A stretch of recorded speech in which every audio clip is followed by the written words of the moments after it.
নমস্কার বন্ধুরা, আজকে একটি নতুন রেসিপি নিয়ে আপনাদের সামনে চলে এলাম। আলু আর ওলের ডাঁটা দিয়ে মাছের ঝোল।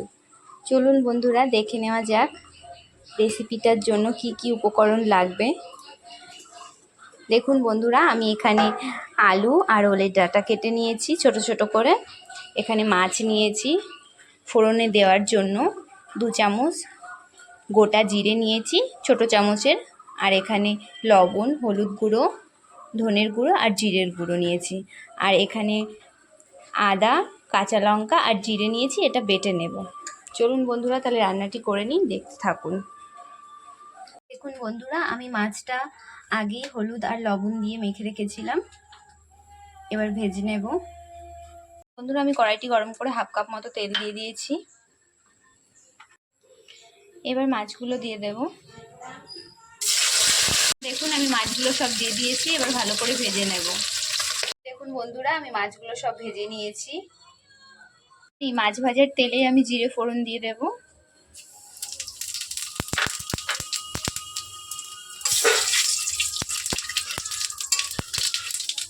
এবার আলুগুলো দিয়ে দেব।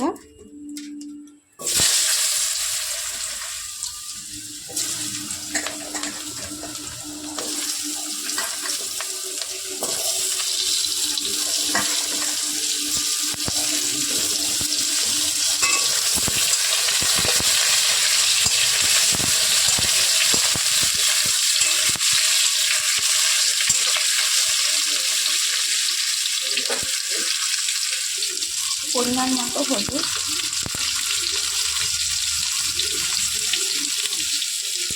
আর লবণ দিয়ে দেব।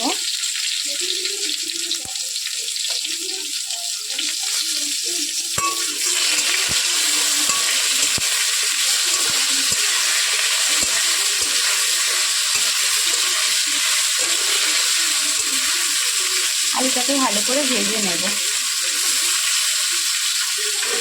দেখুন, আমার আলুটা মোটামুটি ভাজা হয়েই গেছে। এবার আমি ওলের ডাঁটাগুলো দিয়ে দেব।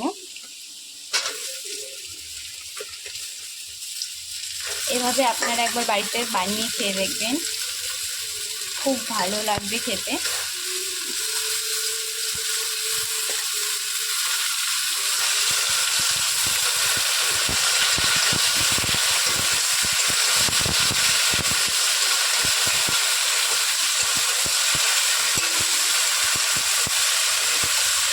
দু 3 মিনিট নেড়ে চেড়ে ভালোভাবে ভেজে নেব।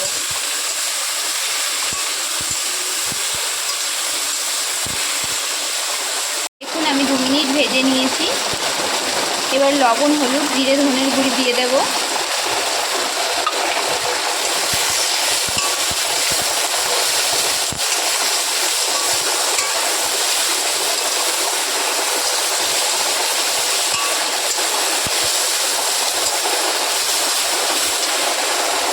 বেটে রাখা মশলাটা দিয়ে দেব।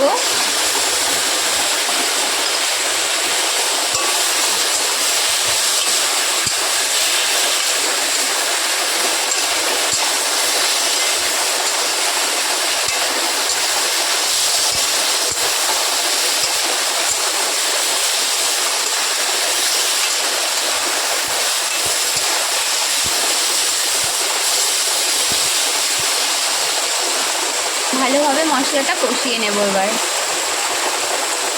দেখুন বন্ধুরা, আমি ভালোভাবে মশলাটা কষিয়ে নিয়েছি আলু আর ওলের ডাঁটার সাথে।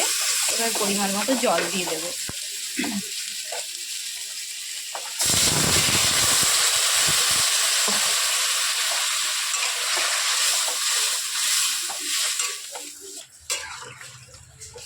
এবার 5 মিনিটের জন্য ঢেকে দেব, আলুটা সেদ্ধ হবে।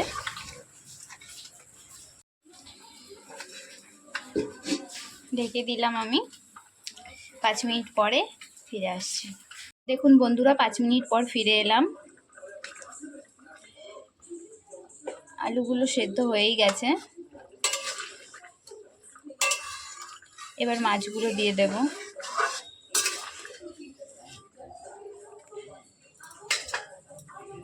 মাছগুলো দিয়ে দেবো এবার।